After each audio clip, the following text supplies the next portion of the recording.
നിയമസഭാ തെരഞ്ഞെടുപ്പ് ഫലം അപ്രതീക്ഷിതമായ തിരിച്ചടിയെന്നും മുന്നണി അതിശക്തമായി തന്നെ തിരിച്ചുവരുമെന്നും എൽഡിഎഫ് കൺവീനർ ടി.പി. രാമകൃഷ്ണൻ ജനവിധിയെ ആദരവോടെ സ്വീകരിക്കുന്നുവെന്ന് മുഖ്യമന്ത്രി പിണറായി വിജയൻ സോഷ്യൽ മീഡിയയിലൂടെയും പ്രതികരിച്ചു.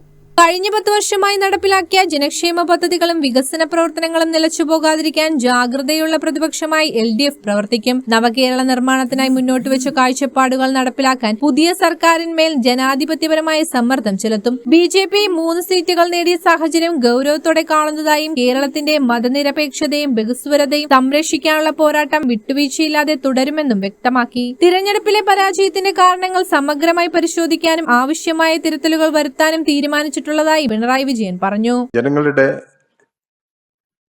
ജീവിതത്തിന്റെ വിവിധ തലങ്ങളിൽ ഇടതുപക്ഷ ജനാധിപത്യ മുന്നണി ഗവൺമെന്റിന്റെ ഭരണ നടപടികൾ സഹായകരമായി. എന്നാൽ തെരഞ്ഞെടുപ്പിന്റെ ഫലം വന്നപ്പോൾ ഇടതുപക്ഷ ജനാധിപത്യ മുന്നണി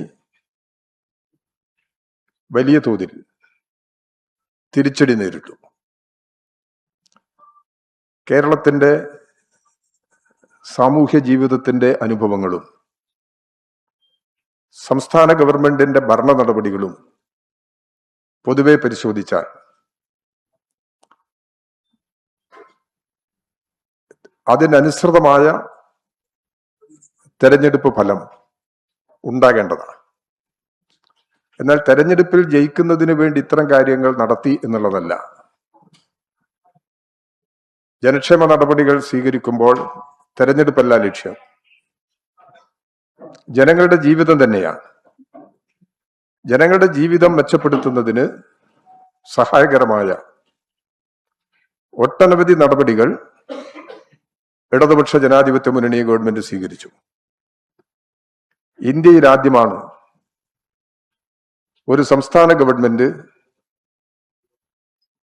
അതിദാരിദ്ര്യം പൂർണ്ണമായും പരിഹാരം കാണുന്നത്.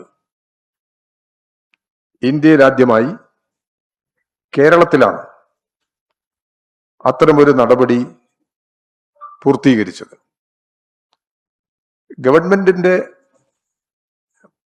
പാവപ്പെട്ട ജനങ്ങളോടുള്ള പ്രതിബദ്ധതയുടെ ഭാഗമാണ് വയനാട്ടിലെ കൽപ്പറ്റയിൽ നിർമ്മിച്ച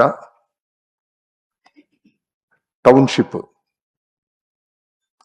ഇങ്ങനെ നിരവധി നടപടികൾ ഇടതുപക്ഷ ജനാധിപത്യ മുന്നണി ഗവൺമെന്റിന്റെ കാലത്ത് നടപ്പിലാക്കിയിട്ടുണ്ട്.